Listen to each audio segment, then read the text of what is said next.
Our reporter Karinda Jagmohan joins us now live from Durban. More reaction to the passing of Prince Mangosuthu Buthelezi. Karinda, good afternoon to you. What are people saying there today?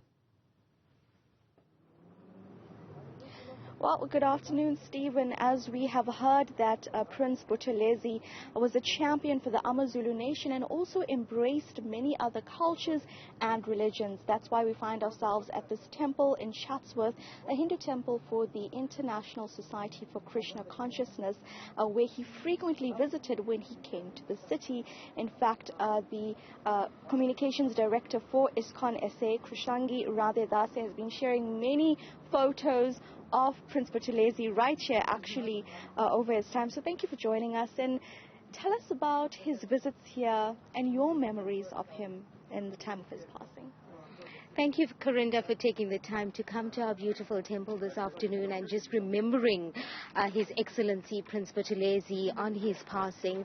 We offer our condolences to his family as well as the members of the IFP and the entire Zulu nation who we mourn together with them today. But we also celebrate his life because we do believe that he's a man that has told so many stories within his 95 years.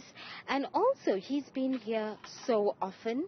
I cannot remember actually an invitation where he turned down. And there were also times where he requested, I haven't visited the temple in a long time, and I'd like to come back to Chatsworth. I'd like to see Krishna.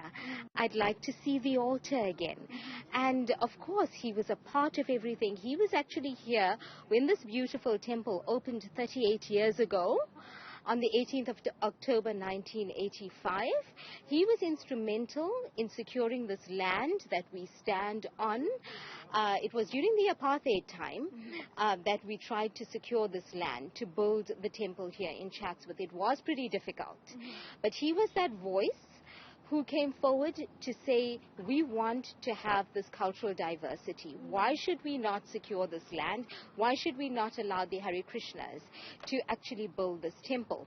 So he was here for the ribbon cutting of the opening of this temple. And subsequent to that, I actually was just a few years old at that time. And that was my first meeting with him at the temple opening. And as my service within this temple, within ISKCON grew, he was a part of so many beautiful occasions. And as I say, it was either festivals or it was one-on-one visits. Tell me about his demeanor during this time, because we're just chatting now, and you say that he would never turn down a photo request. Tell me about this. He was a man who had such love in his heart. Although he was Great Excellency Prince Mangosuthu Buthelezi, he was the father in terms of the Zulu nation. He had an entire political party, the Prime Minister, of the Zulu nation, political party as leadership, but he was also a man on the ground. Yeah. And I could share with you that every time he visited this temple, people would surround him, come to him and say, we'd like to have a photo. Can we have a selfie? Yeah. And he'd never, in my experience, never turned down a request. Even as senior as he was, and I've seen over time where he'd be more dependent on help for walking or using an aid to walk. But he'd stop, he'd pause, he'd politely look, he'd greet them, and maybe even share a word or two. Wow. Just as we go forward, how do we keep his legacy alive, just in terms of what he spoke here about religious tolerance and embracing all cultures? He was somebody who really, really was a voice, and not just a voice, but he was a person who was authentic in terms of promoting cultural diversity. He was all for our Festival of Chariots. He'd be there. Whether we're chanting on the streets, whether it was our Food for Life projects, which is a big project within ISKCON distributing free vegetarian meals, whether it was on-site events, he was always a man who would show up. And I think keeping his legacy alive, remembering him today and going forward, we need to imbibe those qualities of embracing each other in his spirit and being somebody of action who would be there, be present, have a voice and show support. And in that way, we'd be able to keep his beautiful legacy alive. Oh, a beautiful message there. Thank you so much, Ms. Krsangi Radhe Dasi of ISKCON South Africa.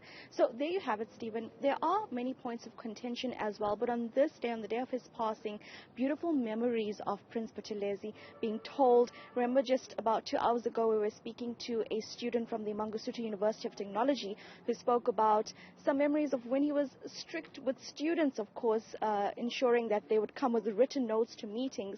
But then, of course, when it came to religious and cultural celebrations, we hear about how warm he was and about how he ensured that he never said no to a selfie, and he spoke about embracing all cultures and religions. So lots of memories being spoken about today as we remember the life of Prince Mangosuthu Buthelezi upon the day of his passing.